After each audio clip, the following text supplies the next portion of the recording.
آج سے 40 سال پہلے جہاں صرف ایک ریگستان ہوا کرتا تھا، آج وہاں ایک پورا ڈریم سٹی قائم کر دیا گیا ہے جسے دنیا دبئی کے نام سے جانتی ہے۔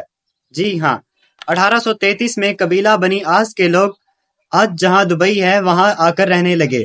تب یہ جگہ صرف ایک ریگستان سے زیادہ اور کچھ نہیں تھی، جس کا پورا کنٹرول ابو دھبی کے ہاتھ میں تھا۔ تب یہ گاؤں ماہی گیری کے پیشہ سے جانا جاتا تھا۔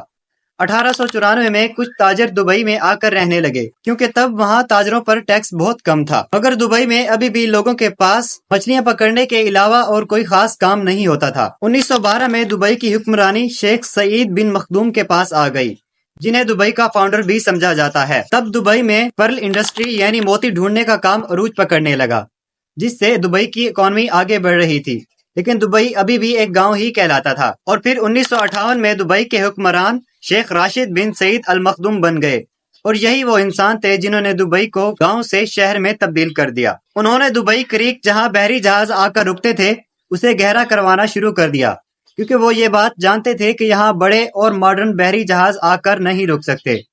انہوں نے اس کام پر اتنے زیادہ پیسے لگا دیے جو تب دبئی کی سالانہ آمدنی سے بھی زیادہ تھے۔ اس کے لیے انہوں نے قرضہ بھی لے لیا، اور یہ ایک بہت بڑا رسک تھا، لیکن شیخ راشد بن سعید المخدوم یہ بات جانتے تھے کہ اس سے دبئی کی اکانومی پر بہت گہرا اثر پڑے گا، اور یہ پلان واقعی کام کر گیا۔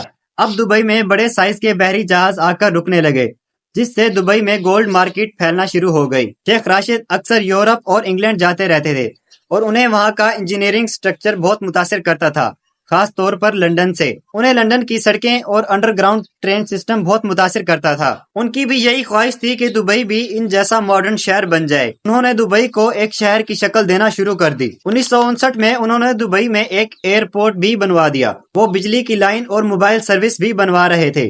لوگ سمجھ رہے تھے کہ شیخ اپنا پیسہ ضائع کر رہا ہے، کہ دبئی ایک انٹرنیشنل اور ماڈرن شہر کبھی نہیں بن سکتا۔ لیکن 1966 میں دبئی کی قسمت ہی بدل گئی، اور یہی وہ سال تھا جب دبئی میں تیل ڈسکور ہوا۔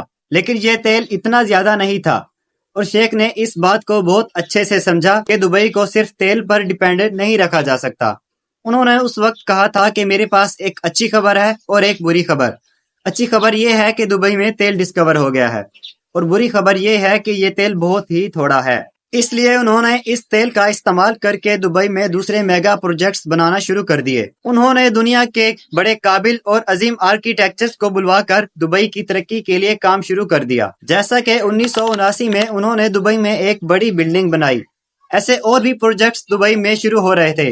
بالآخر 1981 میں شیخ اس دنیا سے رخصت ہو گئے۔ اب جو دبئی کے حکمران ہیں شیخ محمد بن راشد بن المخدوم، یہ انہی کے بیٹے ہیں۔ آج جس طرح کا دبئی ہم دیکھ رہے ہیں، اسے تعمیر کرنے میں انہی کا ہی ہاتھ ہے۔ انہوں نے دبئی میں اونچی اونچی بلڈنگز بنانا شروع کر دیں، اور اس کام میں بھی ایک مسئلہ تھا، اور مسئلہ یہ تھا کہ کچی مٹی پر اتنی بڑی بڑی بلڈنگز کیسے کھڑی کی جائیں، اور شیخ محمد بن راشد نے اس کا بھی حل ڈھونڈ نکالا۔ انہوں نے محسوس کیا کہ دبئی کے اطراف میں جو پہاڑ ہیں وہ وی شیپ میں بنے ہوئے ہیں، یعنی ان میں کبھی پانی موجود ہوگا، کہ ان کی شکل کٹی ہوئی ہے۔ انہوں نے وہاں ڈرلنگ کروانا شروع کر دی، اور وہاں واقعی پانی موجود تھا، اور یہی پانی دبئی کی بڑی بڑی بلڈنگز کھڑے کرنے میں کام آیا۔ جہاں باقی عرب ممالک تیل کی دولت پر اپنا ملک چلا رہے تھے، وہاں شیخ محمد بن راشد یہ بات جانتے تھے کہ دبئی کو صرف تیل پر زندہ نہیں رکھا جا سکتا، اور آج بھی تیل دبئی کی اکانومی کا صرف 1% ہے، اور باقی 99% پیسہ دبئی کاروباری سرگرمیوں سے کما رہا ہے۔ شیخ محمد بن راشد کی عقل مندی اور انتھک محنتوں نے ہی دبئی کو اس مقام تک پہنچایا ہے۔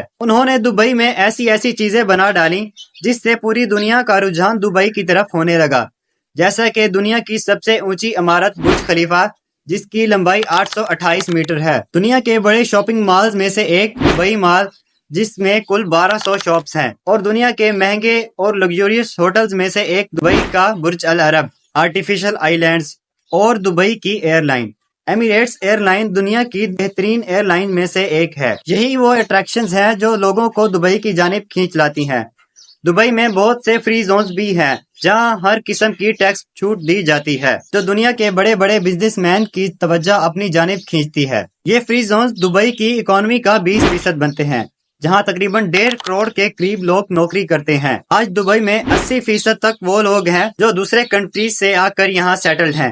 اور دبئی میں وہ لوگ بھی رہتے ہیں جو یہاں پیسہ کما کر اپنے پیاروں کو اپنے وطن واپس بھیج رہے ہیں۔ دبئی میں ہر وہ سہولت ہے جو دنیا کے ملینئرز اور بلینئرز کو اپنی جانب کھینچ لاتی ہے۔ ناظرین، امید ہے آپ کو میری آج کی ویڈیو بہت پسند آئی ہوگی۔ ملتے ہیں ایسی نئی شاندار ویڈیو میں، تب تک کے لیے خدا حافظ۔